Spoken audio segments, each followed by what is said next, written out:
Hey loves, welcome back to my channel yet again. Thank you for coming back. I know I keep leaving y'all. I'm back today to finally take care of this video that this is actually my second time filming it.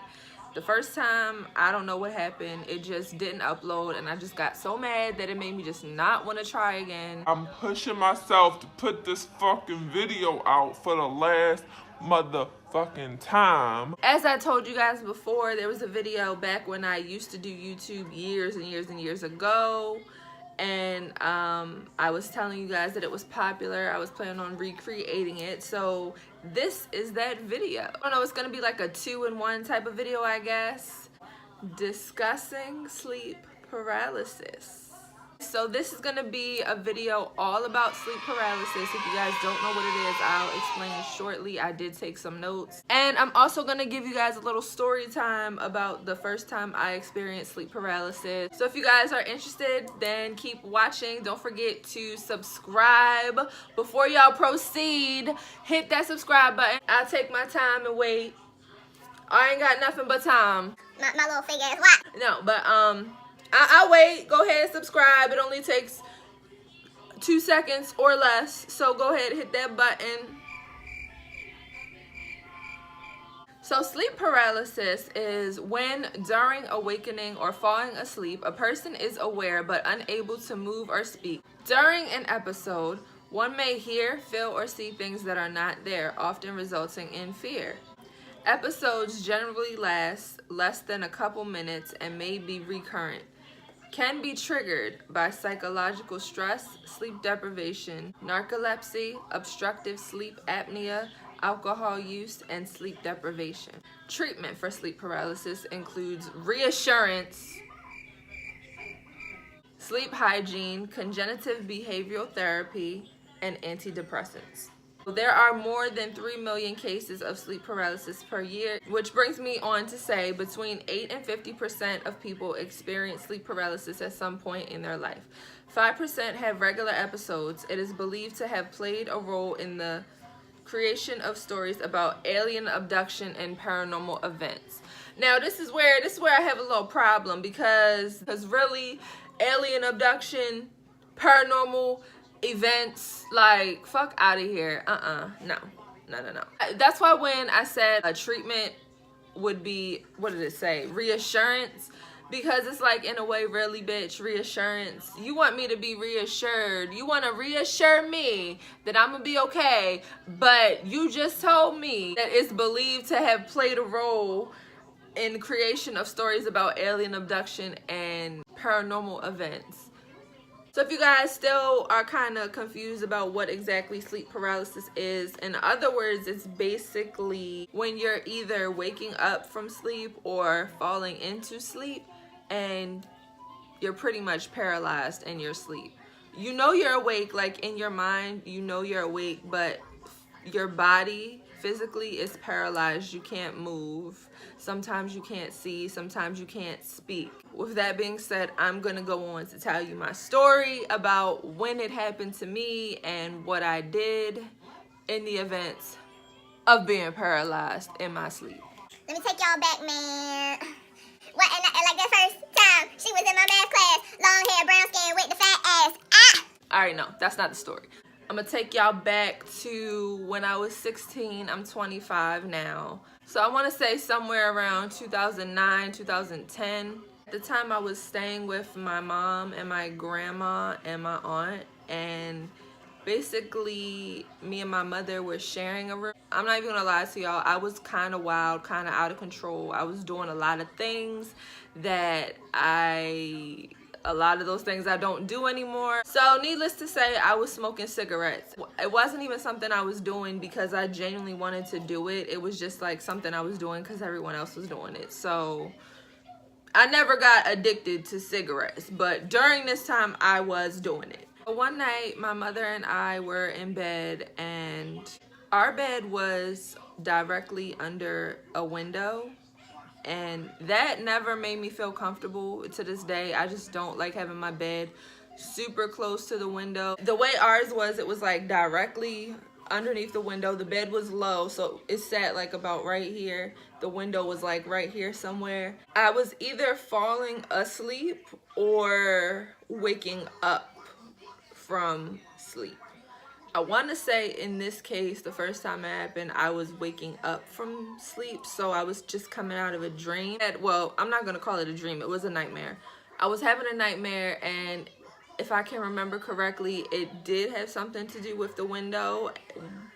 Whether it be someone was watching me through the window, like stalking me, because I've had plenty of dreams about that through my life, still to this day.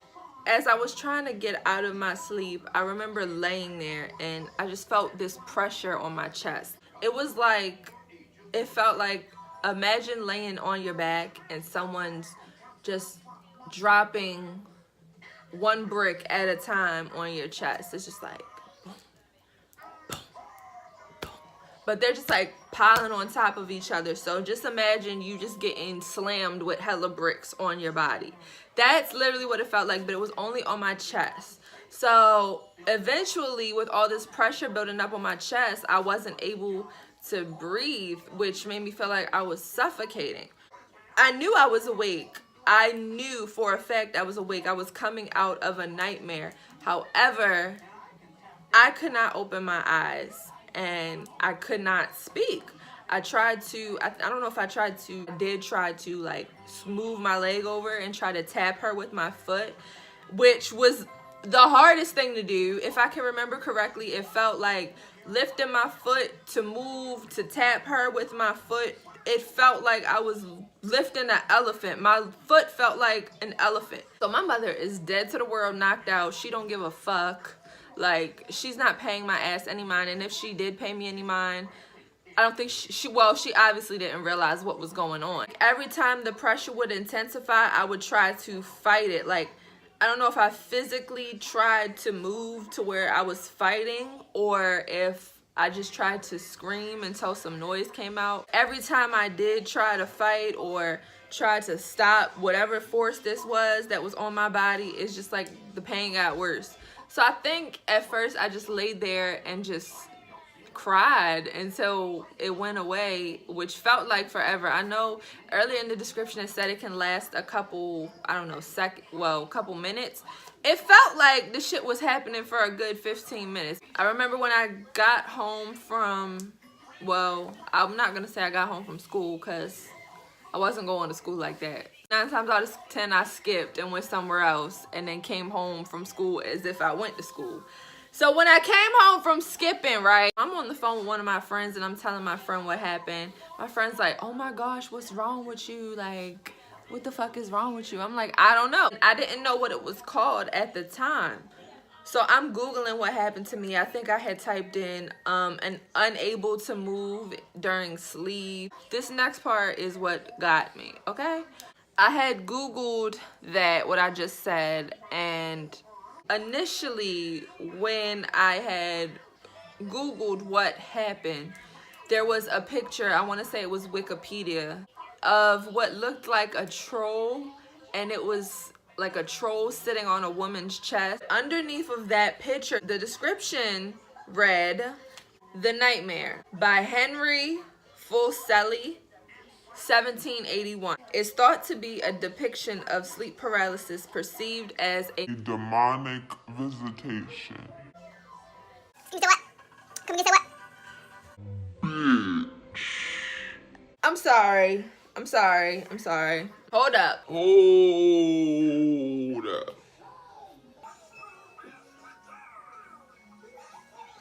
So, you mean to tell me demonic visitation?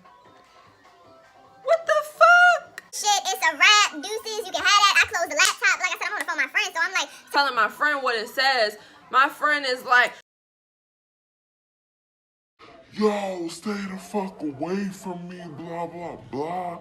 I'm like, I'm freaking out. I start crying. I'm like, it's not me. Like, I don't know what is going on. They were saying there was really no cure at the time. And I'm thinking like, okay, well, maybe the reason this is happening to me is because of the choices that I'm making within that year, within 2009 or 10, whenever it was.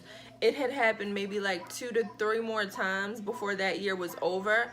And I found that generally it would only happen when I was sleeping in the bed either alone or sleeping next to my mother, really just sleeping alone. I don't know, a year after that, I was dating this guy, and I believe I was spending the night with him, and I would find that a lot of times when I would sleep with someone other than my mom, I guess because we had a bad relationship, I mean like fighting heavy. If I slept with anyone else, it would never happen. So like if I was spending the night at someone's house, I was happy because I was like, oh, this is not gonna happen to me. So one night I'm sleeping with the guy or whatever. I just remember waking up out of my sleep crying because it had happened. I had another sleep paralysis episode. So at this point I'm like, well damn, maybe my friend was right. Maybe it really is me. Like, what the fuck is wrong with me? I need to go get an evaluation because when it did happen, it was bad because it scared me. I eventually did go get a doctor's opinion, if you will. The doctor told me that I was perfectly fine. It was common. It happens, you know, to a lot of people. But she did suggest that I tried to change some of the things that I was doing as far as like, you know, behavioral issues and my diet. I was bigger. I was a bigger girl than I am now. Because I was so heavy, my eating habits were unhealthy. I was eating all hours of the night. Anything you want, you name it, I was eating in the middle of the night. A lot of times when you eat after a certain time or eat in the middle of the night or eat heavier foods, it does have an effect on your sleep patterns. So along with that and a lot of other things the doctor was explaining to me, I'm like, all right, so basically it's a lifestyle thing. I kind of got to change my lifestyle a little bit. I did eventually quit. I quit the cigarettes, never went back to cigarettes. I left the guy alone, stopped smoking the cigarettes, stopped skipping school as much. I still did skip school. I'm not going to sit here and lie and say I stopped skipping school. I stopped gradually. We'll leave it at that, okay? The sleep paralysis, it was still there, it just wasn't as frequent. So I think maybe the 4th time that it had happened to me it was just my breaking point. I don't know if it was just a bad episode of sleep paralysis or what, but it made me really upset. So I had got on YouTube and I typed in sleep paralysis. The first video I came across was, this is something that I need to put out there so y'all can really understand for those that haven't gone through it. When you experience sleep paralysis, everyone has a different experience for the most part. It's never a pleasant experience. There's been people that say that when it happens to them, you know, some of them can see, some of them can't see. Some of them can see figures. They see witches. They see evil figures, things sitting at the end of the bed. I never saw anything when it was happening to me. I would only hear things. My experiences were always involving being kidnapped and things like that. Even when I have nightmares, they're generally about being kidnapped or stalked or something. Came across this video and I had learned that there was a girl and she was sharing her sleep paralysis experience, as well as a few other videos I watched, but this one that I'm speaking of stuck out to me the most. She was just sharing what happened to her, and she said she just basically, while it was happening, you know how I told you guys that you can't really move or speak? So what she would do is, inside of her head, she would pray. She would just constantly repeat the same prayer over and over and over again until it went away. Now, if you can't speak, then just say it in your head. But if you are, then say it out loud until it goes away, and that should help. Because I know a lot of people, they either aren't religious, they don't believe in prayer or anything like that. So this method may not work for you, and that's fine, because I've heard other stories of people who it's happened to and they said they didn't even have to pray or anything. Some people could literally just fight through it. You know how I'm saying about the pressure, and as I would try to fight it would get worse. Some people I know, they said they were able to fight through it and it eventually just went away. It may have took longer, but it does work for some people. A lot of people say sleep paralysis, it could all be in your head. Basically, that's kind of what people want you to think, because scientists don't really have a lot of evidence or research as far as sleep paralysis goes. I did eventually go through it again, And I did exactly what the girl said. I prayed in my head over and over and over. And then eventually, as I kept praying, it felt as though the force or the pressure started getting weaker and weaker. And it was like slowly but surely, like drifting away from my chest. Like the pain was going away. I'm not going to say that it didn't continue to happen through the years, because even to this day, it happens occasionally. But it definitely doesn't happen the way it did back when I was 16. And I think that has a lot to do with the choices I was making as far as my lifestyle. Once I had kids, it definitely stopped happening to me a lot, because that plays into the choices I was making. When you have kids, I feel as though you can't do everything you were doing when you didn't have kids. I just feel like prayer is the best option in my case. Even if you're not religious, if you don't believe in God, as long as you believe in a higher power, as long as you think that there is a higher power, or whatever you believe in, as long as you pray to somebody or something, then you should be okay. That's pretty much it as far as my sleep paralysis experience goes. I hope you guys enjoyed this story time and me sharing my experience. Don't forget to give this video a thumbs up, share my videos, leave comments, let me know if you've been through this. If you have, what did you do to make it go away and make it stop? Thank you guys so much for coming back. I appreciate it. I love you guys so much. I'll see y'all in my next video. Bye. I love you. I love you.